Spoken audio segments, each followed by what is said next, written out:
In 1887, a discreet parish in Richmond began drawing quiet scrutiny from neighbours, archivists, and one private investigator hired by the estate of a recently deceased textile magnate.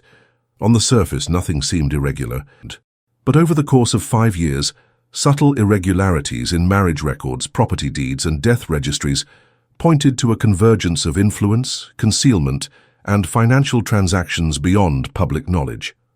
The parish was never formally investigated, and no charges were ever filed. But internal correspondences and handwritten ledgers, recovered decades later, suggest the involvement of a hidden hierarchy operating under ecclesiastical authority and far beyond it. The St. Jericho parish, founded in 1841 on the outskirts of Richmond, presented itself as a modest religious refuge committed to community aid, education, and housing for vulnerable women. Publicly aligned with local reform efforts and philanthropic donors, the parish maintained strong ties with Richmond's industrial benefactors, particularly the families tied to railway expansion and textile manufacturing. For decades, it operated as a model institution, producing few scandals and cultivating an image of quiet piety. However, financial records from 1885 through 1889, later discovered in a probate audit, raise questions about undeclared donations, real estate transfers, and institutional affiliations with a private residence on the parish's secondary property. By 1887, Richmond had matured into a network of merchant districts, tobacco warehouses, and civic offices tethered together by the constant motion of carts and rail. The city's population had grown steadily, with census records showing an influx of domestic migrants seeking work and opportunity along the James River corridor. Against this backdrop, institutions like St. Jericho Parish positioned themselves as anchors of social order. They offered basic education, dormitory housing, and arranged placements for women who, through either circumstance or reputation, were unlikely to be welcomed in more prominent boarding establishments. St. Jericho's physical layout was austere but deliberate. The main chapel, constructed in 1843 and later refurbished with imported brickwork in 1879, stood as the most visible feature along a narrow gravel road 2 miles west of Central. Richmond. Flanked by a modest schoolhouse and a walled garden, the campus appeared both self-contained and functionally quiet. Less visible but noted on a county tax map filed in 1881, was a secondary residence on the far edge of the property. Listed only as auxiliary quarters, this structure did not appear in any of the parish's public-facing brochures, nor did it feature in their annual reports archived at the diocesan library. Records suggest the auxiliary residence was built in 1884, 3 years before the first documented concerns were raised. Its construction was registered under a private contractor, with no formal ties to the church or its known benefactors. The building permit listed the applicant as a land manager representing the Danforth Holding Office, a firm connected by surname but not charter to EC. Danforth, one of Richmond's largest textile proprietors. Though no direct link was ever confirmed, the coincidence of name, financial proximity, and temporal alignment placed the Danforth family in proximity to St. Jericho's lesser-known operations. Among those acquainted with the parish's daily operations was Mrs. Cecilia Rennin, the live-in administrative steward from 1883 to 1890. Her journals, preserved through a family donation to the City Archive in 1924, offer limited but valuable insight.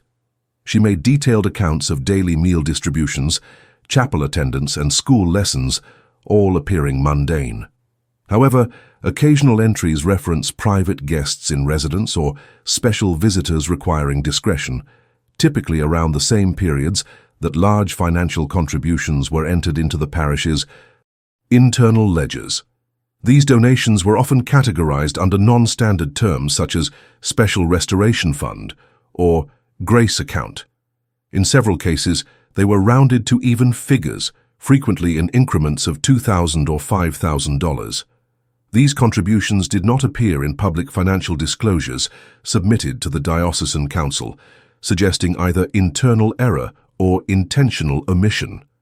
In the correspondence recovered from Bishop Elric Gannett's office, particularly letters exchanged between 1886 and 1888, there is mention of continued goodwill from the Danforth arrangement, but no specification regarding its purpose or terms.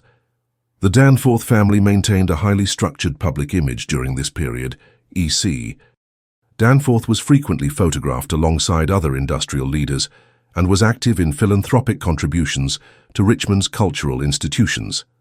His second son, Gerald, sat on the advisory board for the Richmond School of Commerce. However, it was the figure of Ruth Danforth, E.C.'s longtime companion and known as his unofficial ward in social documentation, who began to draw quiet attention by 1886. She had no listed occupation and resided intermittently at 3 addresses across Virginia, one of which was a seasonal property located less than 1 mile from St. Jericho's auxiliary residence. While the public assumed Ruth Danforth to be a distant cousin or adopted niece, property filings tell a different story. In 1885, the deed for the auxiliary residence on St. Jericho grounds was quietly reassigned to an individual using the initials R.D. under a non-standard trust. The notary listed was a legal affiliate of the Danforth Textile Office. Cross-referencing these records with bank transfers shows at least 4 high-value wire payments entering a local account registered to Ruth Danforth between March and December of 1886. The account itself was closed in early 1889, shortly after the auxiliary residence ceased to appear in updated tax records. Internally, St. Jericho maintained its usual programming. Girls aged 11 to 16 attended language instruction and embroidery workshops. Daily chapel services were held without incident. But an unpublished report written by a temporary diocesan auditor in late 1888 noted that a disproportionate amount of parish food inventory was being allocated to non-registered boarders. The document was filed as a personnel matter and never escalated. In his brief notes, the auditor observed several deliveries occurring outside standard operating hours, frequently on Saturdays, and often coordinated by a separate vehicle not registered to parish transport. Another anomaly was observed in the employment records of St. Jericho during this period. Several temporary staff members were contracted under vague titles such as evening custodian or delivery monitor, with no mention of their actual responsibilities. These staffers often remained on payroll for less than 2 months. Their payment was issued from a discretionary account that did not correspond with the parish's official salary fund. This same account, referred to internally as Ledger F, was funded primarily by a single donor group whose members used abbreviated initials instead of full names. Only one known external party attempted to investigate these inconsistencies while they were ongoing. Mr. Thomas Llewellyn, a private legal clerk hired by the Danforth estate in 1890 to organize probate documentation following E.C. Danforth's sudden death, became suspicious of irregular filings. In letters addressed to the Richmond Office of Municipal Assessments, he questioned the ownership chain of the auxiliary property and its compliance with religious zoning statutes. However, no formal complaint was filed, and Llewellyn left the Danforth case shortly after receiving an undisclosed severance payment. By early 1891, the auxiliary building was unoccupied. County inspection logs from that year record the structure as boarded and without registered tenant. St. Jericho did not issue any public statement about the closure, nor did it acknowledge the structure's existence in subsequent annual reports. The main parish operations continued without interruption, and by 1892, a new generation of staff had replaced those affiliated with the 1885-1889 period. No criminal investigations were ever initiated. The absence of documented complaints, combined with the parish's ongoing charitable activity, ensured its continued operation well into the 20th century. Public memory of the auxiliary residence faded, but the paper trail left behind, in property registries, financial ledgers, and unfiled correspondences, created a silent record of an arrangement that had existed parallel to the institution's official mission. Among the less visible elements that supported St. Jericho's reputation during the late 1880s were its official partnerships with civic organizations, particularly the Richmond Domestic Welfare Council. This council, originally formed in 1872 to standardize relief distribution, maintained registries of certified institutions deemed eligible to receive rotating grants for housing and educational aid. St. Jericho was listed consistently from 1875 onward, citing its performance in housing placement and literacy outcomes for female boarders. However, minutes from council meetings in 1887 and 1888 refer briefly to clarifications pending regarding parish use of an unnamed structure not previously declared in property audits. This clarification was never formally requested by council members. In handwritten annotations found on the original meeting documents, the chairperson noted that the matter had been informally resolved following a private discussion with a donor liaison. The name of the liaison was omitted, but attached correspondence dated 1 week later shows a wire transfer from the Danforth Family Foundation to the council's Building Restoration Fund. Though there is no explicit link between the donation and the withdrawal of the inquiry, the timing raised concerns among later archivists who reviewed the council's files during a 1940s research initiative on historic grant practices. Inside the parish itself, daily operations appeared unchanged. Class rosters remained stable, and parish newsletters reported no deviations from normal activity. However, the internal appointment logs from 1886 through 1889, stored in a locked desk recovered from a secondary rectory office in 1911, include notations of scheduled visits by individuals with no formal ecclesiastical rank or diocesan affiliation.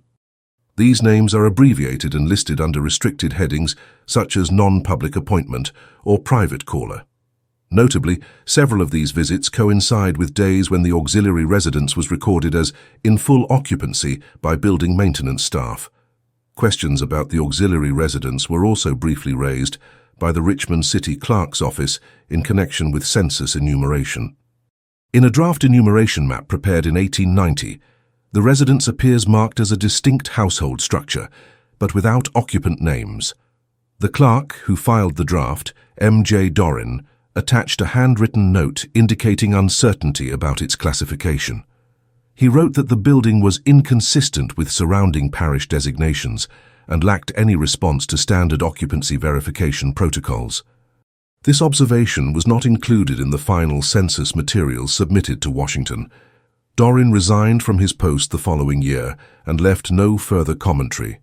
St. Jericho's relationship with legal offices during this period was minimal and largely confined to property registration and routine filings. However, one document preserved in the archive of the Richmond Law Society provides indirect insight. A notarized affidavit, submitted in late 1889 by a property assistant named Lucien Hepp, acknowledges that he acted as a liaison agent in the reassignment of several small titles located near or on church-managed land. Though no wrongdoing is alleged in the affidavit, Hepp's statement includes the phrase, "under direction of the managing occupant of the West Residence," a likely reference to the auxiliary structure. This language was later underlined by an archivist with a question mark and the annotation, "unlisted authority." During this same time, St. Jericho began to receive regional attention for its fundraising capabilities.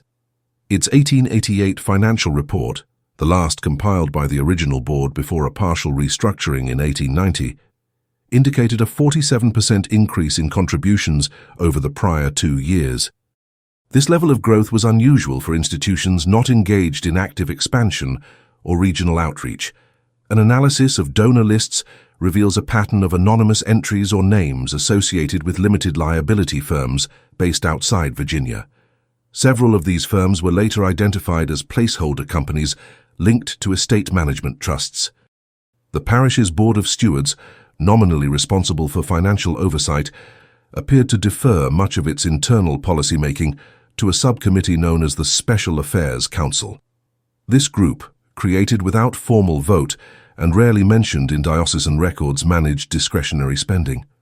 Surviving documents list Ruth Danforth as a non-voting advisor to the council, a role with undefined responsibilities.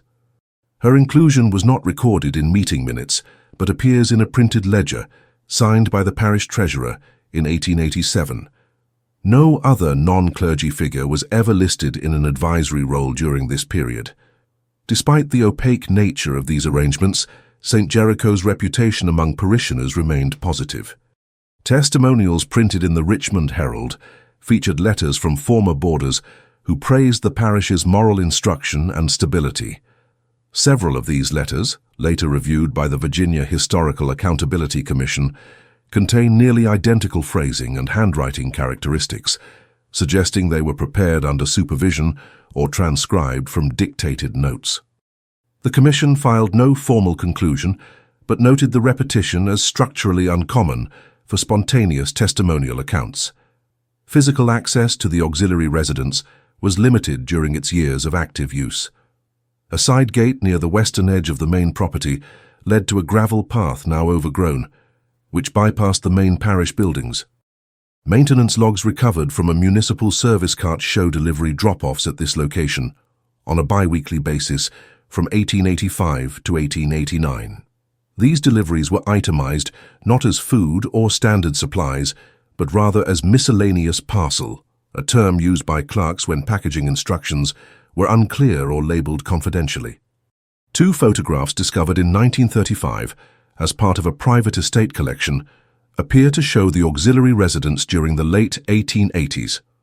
The images, though damaged, depict a two-story structure with heavy curtains and a gated veranda. In the second image, a woman believed to be Ruth Danforth stands beside an unidentified older individual.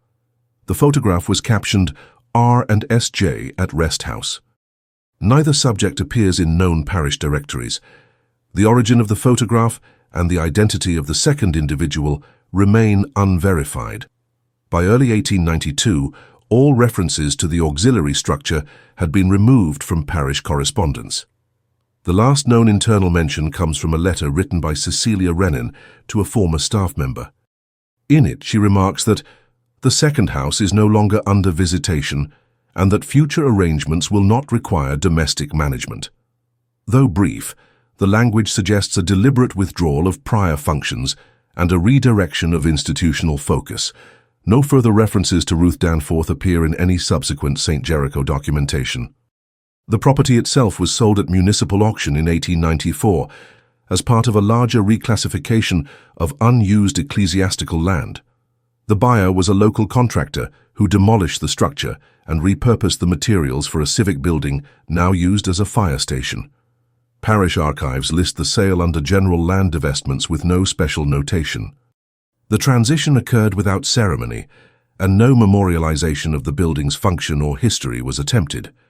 St. Jericho continued operations through the remainder of the 19th century and into the early 20th, eventually merging with a neighboring parish in 1917.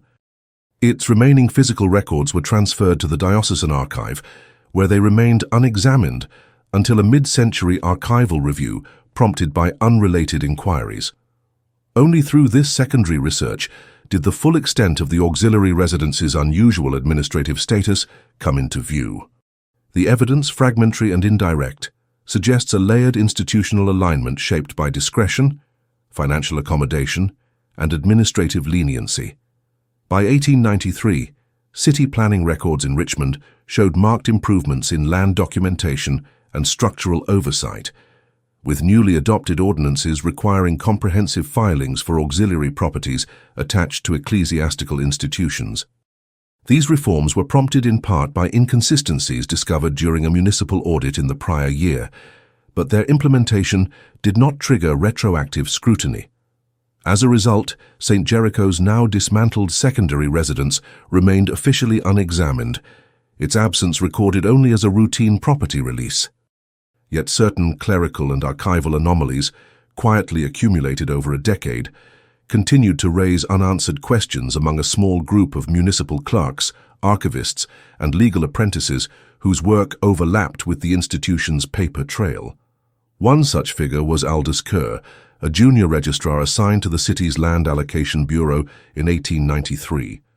Kerr's professional role involved cross-referencing ecclesiastical holdings with evolving municipal zoning frameworks, especially in areas undergoing residential redevelopment. While compiling parcel histories for a series of adjacent plots near the former St. Jericho grounds, Kerr encountered a discontinuity in the 1884 records.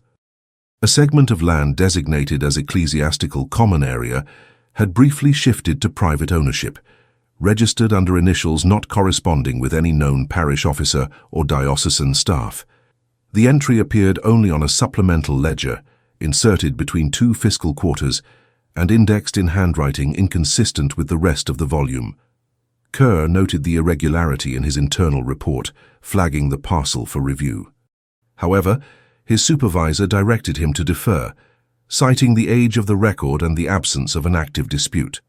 Still, Kerr filed a private notation in the Bureau's marginalia volume, identifying the property as formerly disputed ecclesiastical holding with undocumented transfer path.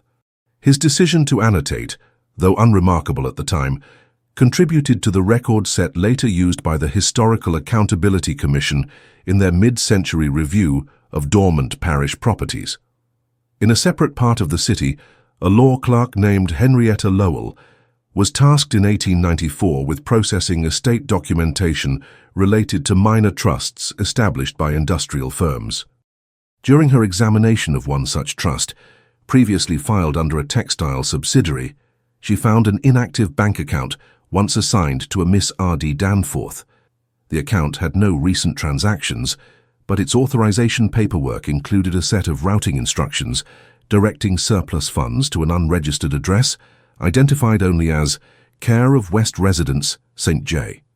This designation bore no alignment with known civic or postal codes, suggesting it referred to a location no longer in operation.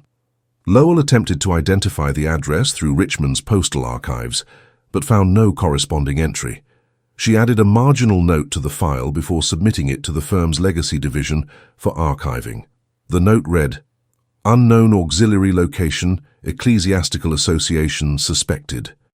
Although the trust itself was never challenged, and the funds had long since lapsed into institutional reabsorption, Lowell's annotation became part of a pattern recognized decades later by researchers compiling the institutional genealogy of religious properties across Virginia.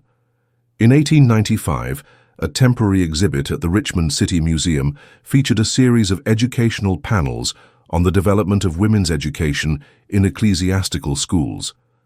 Among the displayed documents was a ledger page from St. Jericho's instructional records, dated spring 1887.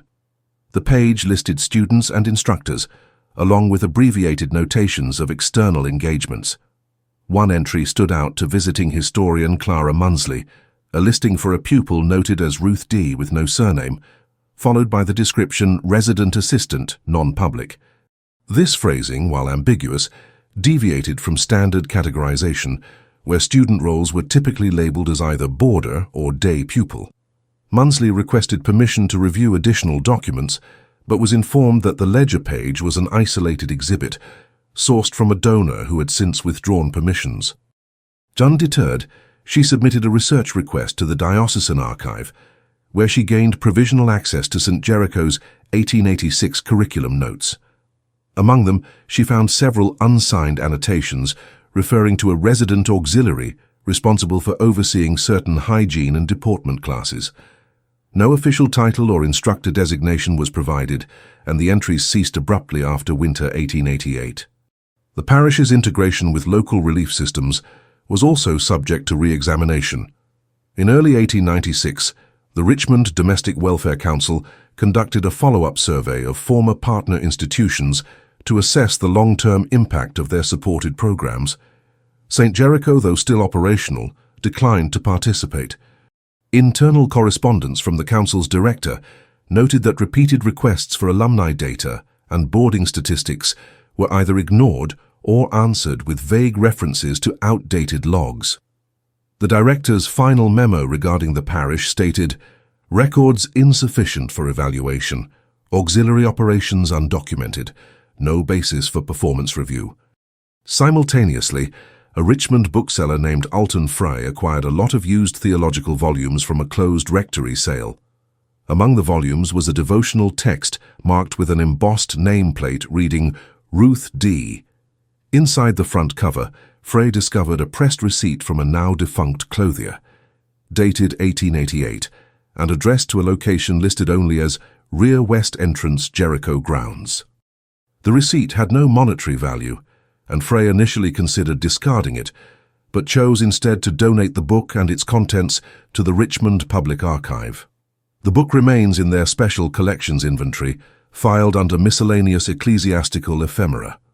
In 1897, a Richmond architectural survey sought to catalogue buildings of religious significance constructed between 1840 and 1890. A researcher named Dorian Meeks conducted field interviews with longtime parishioners and staff associated with St. Jericho. Though most remembered only the main chapel and schoolhouse, one retired groundskeeper recalled a second house near the low wall, boarded up after some quiet notice came through. He could not provide a name but described occasional visits from well-dressed city guests during his employment in the late 1880s. Meeks included this account in her appendix, noting that no physical trace of the building remained. By 1898, the parcel once occupied by the auxiliary residence had been subdivided and incorporated into a residential development. Plat maps filed with the city show no reference to ecclesiastical use. However, building inspectors reviewing foundation remnants in that area noted irregular brick patterns inconsistent with contemporary residential construction. One inspector, E. L. Hartwin, filed a short memo stating, "Material not sourced through common supply, possible ecclesiastical reuse or recovery, structure removed prior to official review." The memo was archived but never acted upon. The final administrative reference to the auxiliary property appears in a 1899 diocesan clerical staffing list. Under the category of non-parish designates, a line is included for residential advisor, auxiliary, no longer active. The entry is marked with a cross symbol and the phrase function closed. No further explanation accompanies the listing, and the position does not appear in subsequent years. The City Records Office continued to encounter traces of unexplained property assignments as new regulatory frameworks were introduced between 1898 and 1899. A revised clerical zoning index, intended to consolidate church-related holdings under updated district codes, included a line entry for non-primary dwelling site St. Jericho vicinity. The listing, which lacked coordinates and bore only a 3-digit parcel reference number, triggered a brief review by clerical liaison Edwin Lorne. Lorne's inquiry revealed that no formal listing existed under that number within the parish's current land survey. His notation read, "Untraceable site, possibly decommissioned auxiliary, forwarded for removal." The reference was subsequently dropped from the zoning index and did not reappear. Elsewhere, residual mentions of the auxiliary site emerged through non-governmental channels.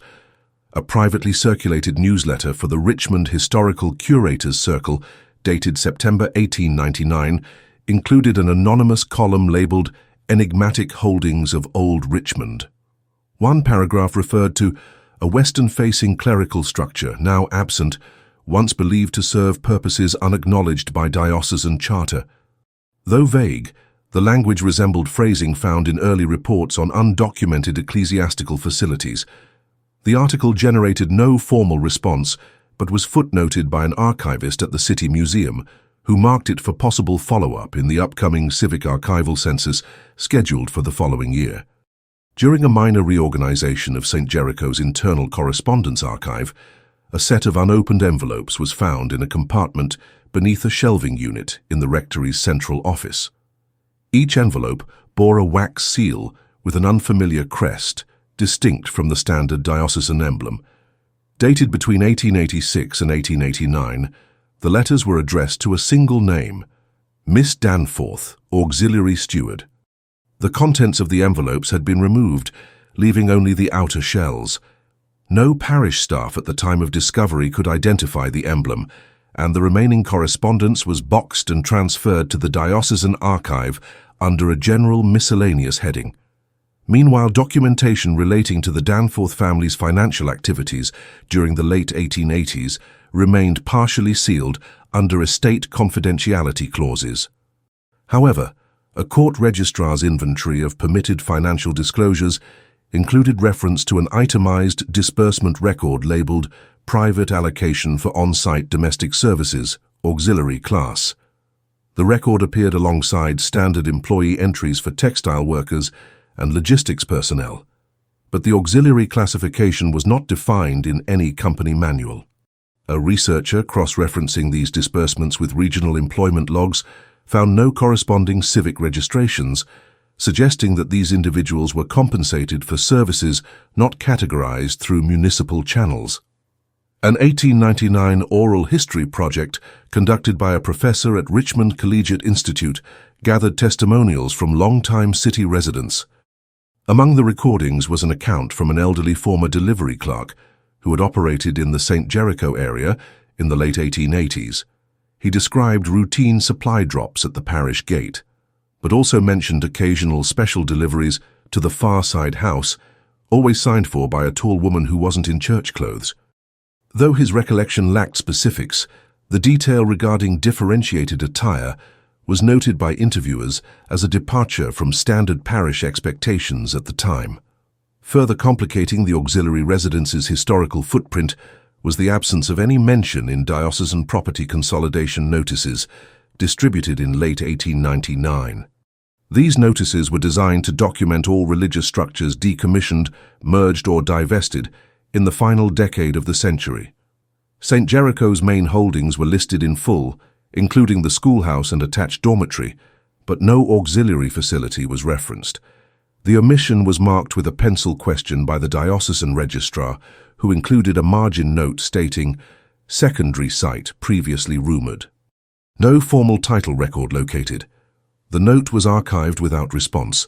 One of the few remaining individuals with indirect administrative ties to the parish during the relevant period was a former contract bookkeeper named Emmerich Prowse. Employed briefly in 1889 to assist with ledger reconciliation following a financial review, Prowse maintained personal notes on the account structures he observed. In a passage marked Unusual Subledgers, he referred to 3 internal accounts labeled G, F, and R, each lacking attached donor documentation. Account R, in particular, was noted for receiving consistent deposits from a non-local financial trust identified only by number. Prowse did not recall any formal oversight applied to these accounts, and his entry concluded with, "Steward referred inquiries to non-parish liaison, not on file." St. Jericho's overall financial health remained stable through the end of the century, buoyed by legacy donations and small grants. However, the institutional memory of its 1880s auxiliary function appeared to fade quickly. By 1899, new leadership had assumed control of parish operations, and several early records were reportedly destroyed in a file rotation to accommodate space for updated programming materials. Among the destroyed records was a set of special appointments logs believed to document unscheduled visitor access during a 5-year span. The destruction was recorded on a routine disposal certificate and drew no official objection. An unexpected reference to the former auxiliary space appeared in a midwinter publication of the Richmond Legal Circular, a quarterly distributed to practicing attorneys and law clerks. In a column on property reversion clauses, an anonymous contributor cited a case involving a privately occupied clerical residence tied to a now-defunct domestic arrangement under religious auspice, but lacking formal grant recognition. Though no name was given, the timing and location matched that of the former St. Jericho auxiliary residence. The case was used as an example of interpretive ambiguity in real property transfers, involving non-recorded occupants. Toward the final weeks of 1899, the diocesan office received a request from a researcher at the Virginia Historical Commission seeking access to unused parish land sale documents. Among the requested materials was the original deed for the auxiliary site, presumed to have been archived in a series labeled Secondary Holdings. After 3 weeks of internal correspondence, the diocesan clerk confirmed that no such deed could be found. A memorandum summarizing the search effort noted, "Parcel sale filed under non-standard category. Transfer assumed via private arrangement. Documentation not retained or misplaced."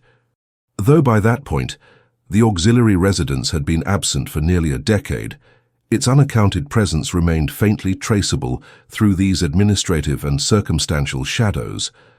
A final archival reference dated December 30, 1899, appears in the closing ledger of a retiring diocesan treasurer.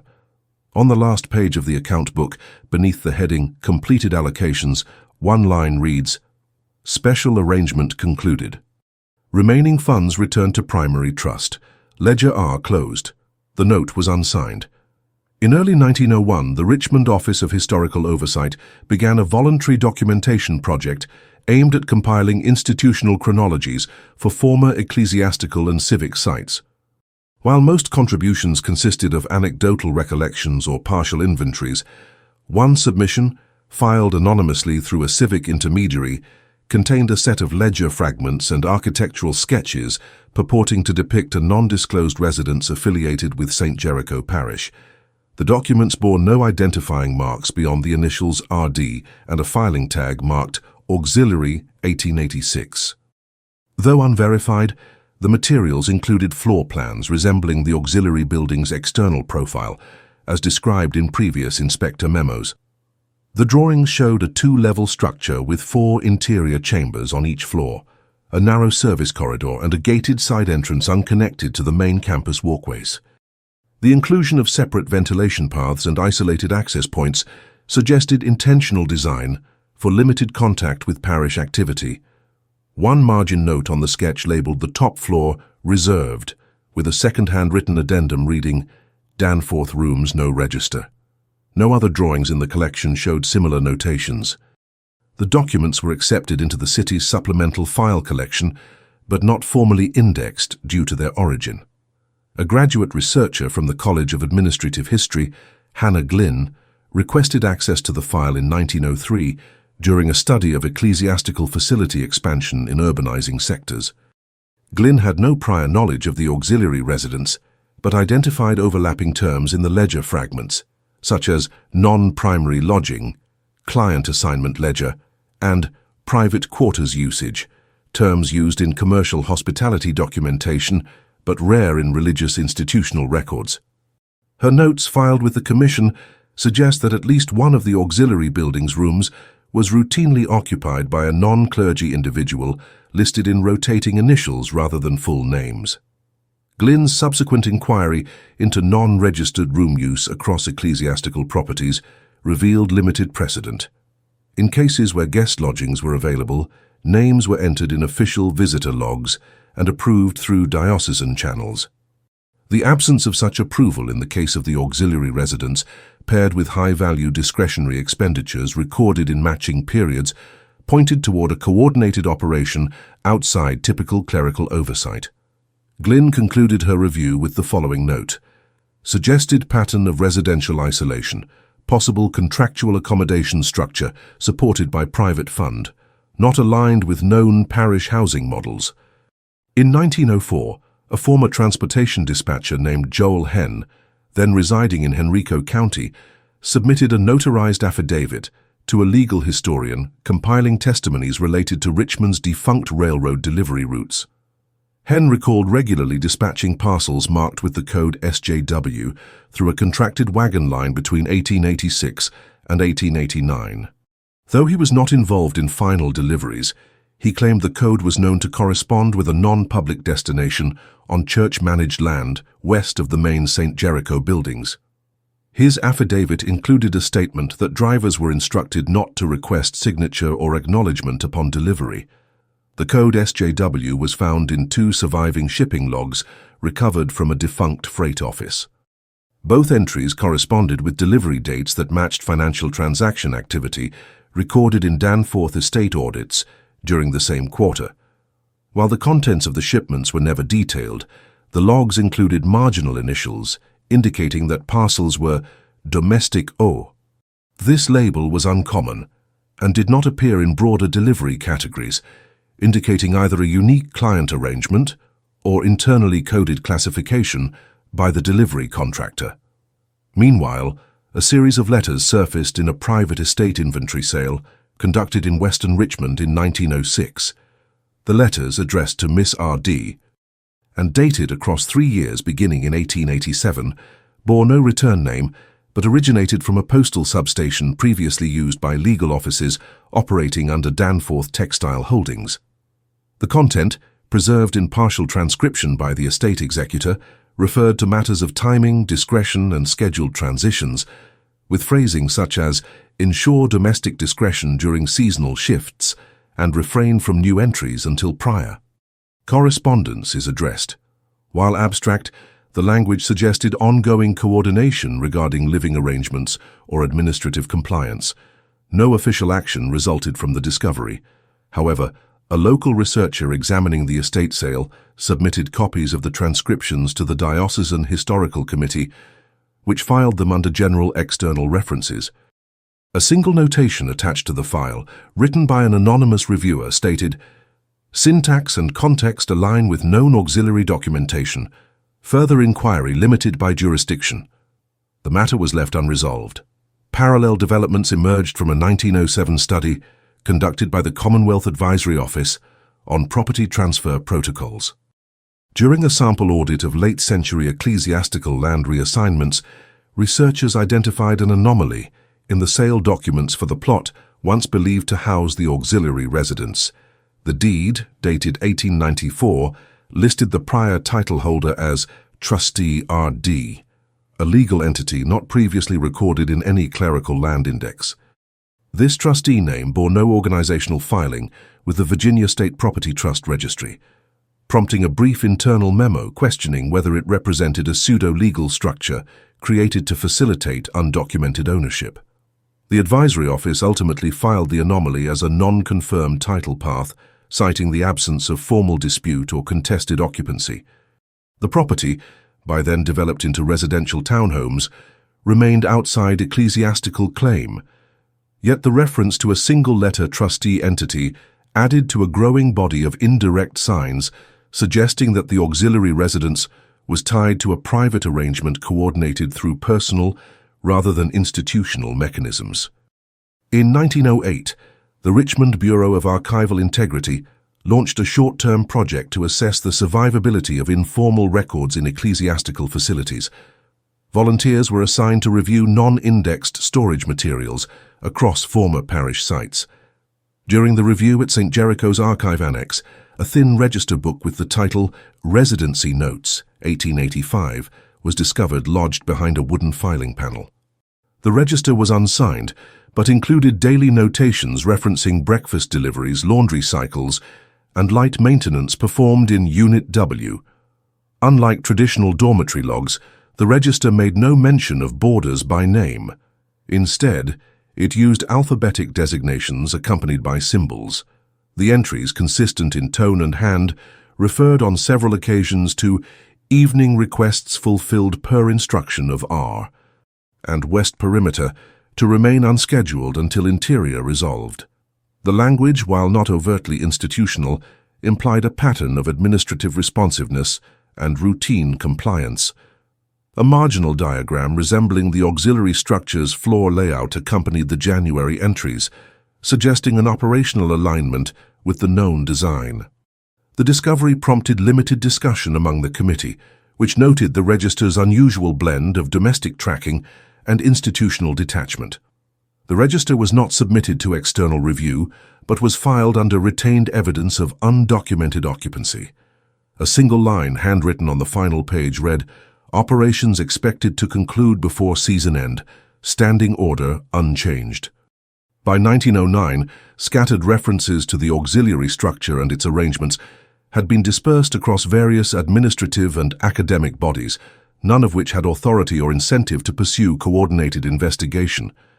Yet one convergence occurred that year when a retired diocesan notary, Alfred Keene, submitted a series of notarized retrospective statements to the Richmond Preservation Forum. These statements were part of a broader collection entitled Untitled Clerical Occurrences, detailing irregularities encountered during his 30-year career. In one of his entries, Keene described being asked in 1888 to provide notarization for a property lease that was not linked to a parish address, but was nonetheless titled under ecclesiastical land. He noted the absence of conventional identifiers, writing that the lease bore elements of private residence but was processed through ecclesiastical routing. The lessee's name had been reduced to initials, and the notary request came from a non-parish intermediary bearing documentation from a textile firm located in the Central Administrative District. Though the lease itself was standard in form, Keane's account mentioned that signature authorization was deferred until private approval was obtained from a party not present. He concluded the entry with a phrase he used sparingly: "Unfiled per request." In the same year, a Richmond-based firm responsible for digitizing civic land grants discovered a sequence of scanned plats where annotation layers differed from the original survey plates.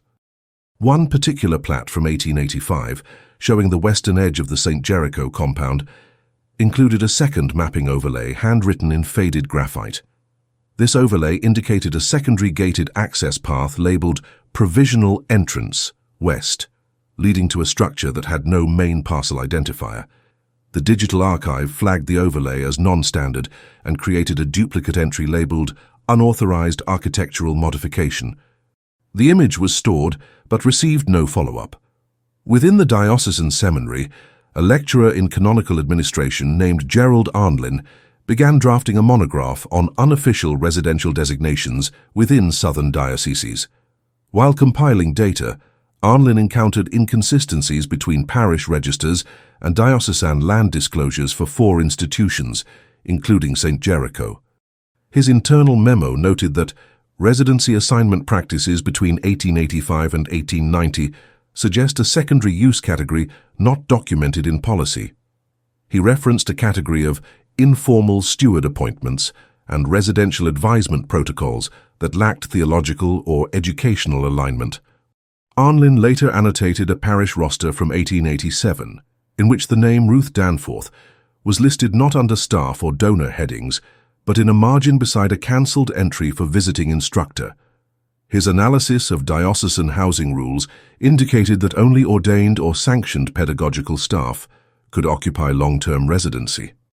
The presence of a name associated with neither status, alongside consistent references to discretionary accounts, prompted Arnlin to write, "Possible precedent for extrajudicial occupancy supported by individual patronage.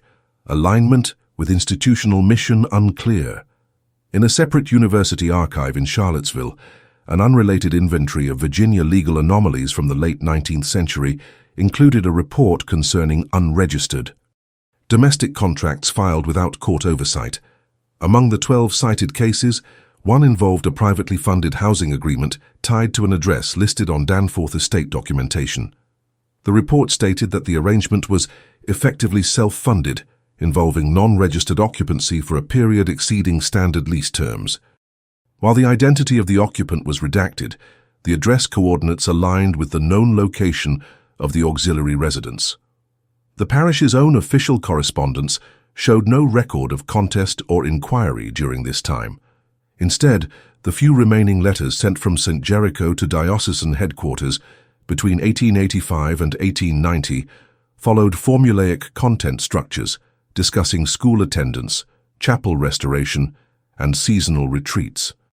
In one exception, a letter dated July 1887 included a brief postscript from the head steward to the diocesan secretary stating, "Please note that private engagements on Western grounds are to remain off-calendar until further direction." The letter was not signed by the bishop, suggesting that the postscript originated solely within local administration. Another anomaly surfaced in 1910 during a visual records audit undertaken by the Richmond Photographic Society. The group's goal was to catalogue original photographs of the city's religious structures and distribute prints for public use. A box of glass plate negatives submitted anonymously to the society contained 2 interior images labelled J West Room A and J West Entry. The first showed a narrow parlour with upholstered furnishings inconsistent with institutional dormitories. The second depicted an entry hall with a small table bearing a placard that read, "Private Steward Only." The label suggested internal designations not found in any parish floor plans. While no date was confirmed, the photographic emulsion type used in the negatives was identified as commercially available only between 1885 and 1889. The images were exhibited briefly under a general label of Unknown Ecclesiastical Rooms, Western Sector, then refiled when no institution claimed ownership. Cross-referencing with archived architectural sketches later suggested strong alignment with the auxiliary residence's reported structure. In 1911, the Diocesan Audit Office conducted a summary review of outstanding discretionary accounts for defunct or merged parishes. The accounts listed for St. Jericho included a closed fund labelled Ledger R inactive since 1890. The audit log entry for the fund noted that final disbursement matched termination agreement, record dissolved by directive. No termination agreement was found in the attached file. A line item reading property reassignment under RD. Proxy confirmed was left unannotated, with no further clarification as to what the proxy entailed or who had certified it. The Richmond Planning Bureau received a submission in 1912 from a private development firm requesting historical clearance on parcels formerly affiliated with St. Jericho. While standard procedure required only basic title verification, a planning officer noticed that a plot listed in the request had changed classification 3 times between 1885 and 1894, each time using a different category code: institutional, residential private, and administrative easement. These changes had been filed manually, outside standard review cycles, and were approved without recorded deliberation. The plot, when traced, corresponded with the known location of the auxiliary structure. The officer's final note on the file stated, "Parcel history unclear. Past classification changes indicate non-standard usage. Recommend review only if future construction exceeds standard height limits." The recommendation was not acted upon, and the plot was approved for duplex development without archival stipulation. In a less direct but still relevant context, a publication from the American Ecclesiastical Law Review in 1913 included a short entry on undeclared lodgings within parish grounds. The article outlined historical examples of parishes that had permitted temporary or ongoing residencies without clerical license or diocesan acknowledgement. One case described involved a private arrangement sponsored by an external patron, involving exclusive occupancy rights and institutional exemption clauses. While no names were given, the location cited as a precedent was identified as Southern Virginia, late 1880s, western compound of urban parish. The publication prompted a single response letter from a former administrator who had served briefly under diocesan review boards. His letter, printed in the following issue, stated that he had encountered only one such instance fitting the described profile, in which the resident was known personally to the sponsor, and no internal objection was raised due to the scale of donation. He concluded with the observation that sometimes silence held the function of consent. By 1915, most of the administrative figures involved in the original operations of St. Jericho had either retired or been replaced, and the auxiliary residence that once operated behind closed gates was no longer referenced in any living clerical memory. Its absence, however, did not fully erase the residual traces left in local land indexes, maintenance ledgers, and incomplete internal forms. As preservation societies and legal historians expanded their focus to include overlooked ecclesiastical sites, scattered documentation was re-examined not for immediate relevance, but for its potential to clarify the procedural frameworks of the previous century. Among these efforts was a joint inventory conducted by the Virginia Association of Archival Institutions. Their objective was to collect and categorize unused or minimally described documents stored in parish basements and diocesan overflow facilities. In one of the storage units affiliated with the Richmond diocese, a partially intact box labeled S.J. Secondary was recovered. It contained 6 folio pages with shorthand notations, 2 inventory sheets marked closed intake, and a folded map fragment with 4 parcels labeled numerically. Parcel 3 included a hand-drawn outline, and the notation held 1886 to 1889, private use authorization. The initials RD appeared twice in the margins. The materials were transferred to the State Historical Vault and sealed for preservation, but were not included in any published findings. When asked in a committee meeting whether the parcel referenced had any bearing on standing ecclesiastical policy, a diocesan review officer stated only that the property's prior designation did not involve ongoing theological function and archival storage is sufficient for resolution. No follow-up review was scheduled. In 1917, St. Jericho formally merged with the smaller North Grayling parish to consolidate financial resources and centralize administration. As part of this merger, all physical documentation, including ledgers, correspondence, and operational forms, was catalogued for potential inclusion in the new parish record. A hired consultant tasked with the review noted the presence of unindexed files marked with initials rather than standard classification codes. One such file, stamped only with R ledger extract, contained entries reflecting recurring room expenditures, weekly laundry tallies, and service summaries lacking denominational reference. The consultant's final report described the entries as residential operations logs unrelated to any theological curriculum or clerical lodging practice.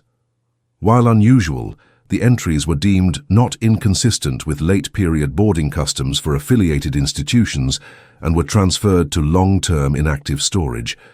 No mention of the auxiliary building was made during the public announcement of the merger.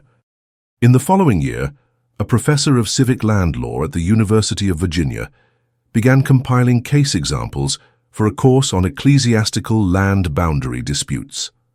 Among his notes was a section on privately sponsored residency agreements that bypassed traditional ecclesiastical approval processes. As an example, he cited a case filed anonymously in the 1890s regarding a disputed trustee transfer involving an auxiliary structure listed in parish documents as non-doctrinal housing. Though the specifics were limited, he included a diagram resembling the western boundary of the former St. Jericho property. The lecture notes, later published in condensed form, referenced the auxiliary structure without naming it explicitly. The summary described the arrangement as a singular instance of spatial designation managed through non-public channels and administered outside the oversight of governing diocesan personnel. This phrasing was quoted in subsequent academic reviews of extrajudicial ecclesiastical lodgings, with one historian writing that such cases suggest informal privileges granted by institutions to individuals whose patronage or influence substituted for official appointment. Meanwhile, a former maintenance supervisor who had worked briefly for St. Jericho during the 1880s wrote a letter to a city archivist in 1919 in response to a newspaper request for recollections of now-vanished structures. The letter contained a reference to a building behind the perimeter path, where deliveries were received but names were never taken. The supervisor claimed the building was managed by one person only, whom he referred to as the woman from the estate, though no name was provided. He added that none of the regular parish staff were ever posted there, and that all correspondence relating to the building was handled separately and off-site. The letter was received but not published, as the archivist noted that the lack of dates, names, and verifiable details limited its historical utility. However, a typed summary was placed in the Municipal Archive's non-indexed testimonial folder for future researchers. The original letter was returned to the sender.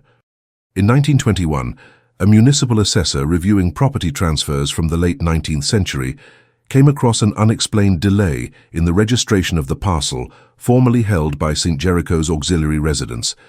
The parcel was sold in 1894, but transaction validation was not completed until 1896. A margin note in the ledger read, "Held pending internal transfer protocol." The assessor, unsure whether this referred to financial or logistical matters, included the entry in a report titled Deferred Ecclesiastical Registrations, which identified 17 similar cases citywide. St. Jericho's merged parish, now renamed St. Grayling United, continued to operate without public reference to its former auxiliary holdings. However, during a centennial exhibit hosted in 1923, a local historian preparing materials for the display discovered a labeled drawer in the parish archive marked Secondary Support, years 1885-1890. Inside were 4 envelopes, each containing housekeeping logs and meal order sheets. The documents included annotations such as Private Allotment Confirmed, Approved by R only, and External Coordination Necessary before reallocation. The logs did not reference any border names or specific events, but included regular mention of the term standing arrangement. The historian, unsure whether the materials were relevant to the exhibit, left them unprocessed. When contacted by a curator at the Richmond Municipal Museum, he mentioned the find in passing, but did not offer to share the contents, stating that the materials raise more questions than they answer and may not fit the purpose of public instruction. The museum made no formal request for review.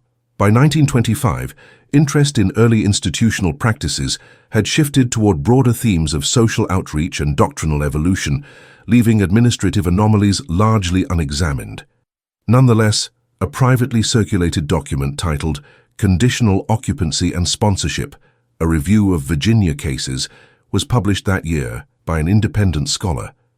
In a section devoted to unexplained residency privileges, the author included a detailed timeline of events surrounding an unnamed parish's auxiliary facility in the 1880s. The timeline included reference to internal accounts, building blueprints, diocesan omissions, and individual correspondences involving non-clerical sponsors. While anonymized, the alignment of dates and structure descriptions strongly matched known records from St. Jericho. The publication received minimal distribution, but was cited in a legal journal the following year during a debate on archival completeness in ecclesiastical history. A footnote in that journal described the auxiliary arrangement as operating in full procedural ambiguity, neither sanctioned nor formally challenged, thus persisting solely through institutional silence and donor proximity. In 1927, the Virginia Office of Historical Accounts conducted an informal review of ecclesiastical real estate holdings relinquished prior to 1900. The purpose was to determine whether any lands sold during late-century parish consolidations had legal irregularities or residual title conflicts. While most properties were found to have clean transfers, one parcel formerly connected to the St. Jericho site was listed in the summary with the remark, "Ownership derived from internal designation not publicly registered until post-dissolution." This observation was not expanded upon in the final report, but was marked with an asterisk in the project's internal correspondence log, which included the phrase, "held by unnamed steward," through undocumentable terms. By 1930, public memory of St. Jericho's physical structure had faded entirely, with only the main chapel building still identified in a historical preservation context. The auxiliary residence, having been erased from active civic memory and not represented in architectural preservation plans, remained absent from district records. However, a box of early 1880s civic donation forms, discovered during the reorganization of a local philanthropic society, included a receipt listing Domestic Support Initiative, Jericho Alternate Site. The receipt was not signed by a parish official, but instead bore the notation, Fund forwarded by Standing Contributor, R.D. The document had no tax validation seal, and its issuer's identity was not cross-listed in state-approved donation registries. In 1931, a retired municipal archivist named Glenn Harker submitted a personal research paper to the Richmond Society of Institutional Histories. His work focused on non-standard arrangements within charitable institutions between 1870 and 1890. One section described a lodging site located on parish grounds but functionally distinct, which had maintained an operations budget reflecting single-client occupancy standards. While not naming St. Jericho, Harker's source materials included exact parcel measurements mirrored in an 1886 survey of the parish's western sector. He argued that such arrangements functioned without liturgical oversight and existed only through a system of accepted privacy. Later that year, a Richmond Land Use Planning Committee requested clarification from the diocese regarding the classification of older auxiliary facilities, whose original purpose had never been formally stated. The committee, reviewing zoning applications for residential redevelopment, needed confirmation that no prior religious function would complicate construction rights. The diocesan office responded with a list of former holdings accompanied by a one-line designation. For the parcel once associated with the auxiliary structure, the entry read, "Non-parochial residence, closed prior to 1891, no doctrinal relevance." This designation, allowed the zoning request to proceed without restriction, ending the city's final procedural inquiry related to the site. In 1934, during a collection update at the Diocesan Archive, a bound folder labeled Secondary Arrangements, Private, was removed from the active files and placed in a long-term reference shelf. Its contents included 6 memos referencing laundry allotments, residence cleaning rotations, and window repairs, all dated between 1887 and 1889. The folder also held 2 unsigned authorizations for external privacy maintenance, not to be scheduled under public work logs. Each memo used abbreviated staff codes rather than names, and each reference to the resident or sponsor was limited to a single initial. When reviewed, the folder was deemed archivally complete but non-essential, and its removal from the main index was not publicly noted.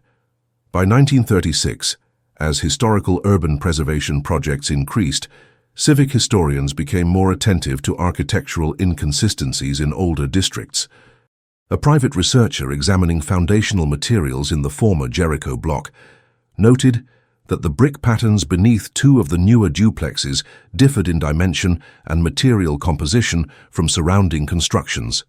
Upon further inspection, the patterns matched those described in city inspector reports from 1894, which had referenced reclaimed materials from a previous site. Though no link was established, the researcher added a footnote in her report citing possible reuse of materials from auxiliary ecclesiastical structure not represented in zoning archives. In 1938, a public exhibit on Richmond's vanished buildings was held at the Central Library. A display board included a series of hand-drawn maps from the late 19th century, one of which marked a western structure on the St. Jericho grounds. A visitor, identifying herself as the niece of a former parish steward, wrote in the guest book that she recalled family stories about a woman who lived in the West House, not connected to the chapel or the school, but still mentioned when gifts arrived. Her name and contact information were left incomplete, and follow-up attempts to verify the account were unsuccessful.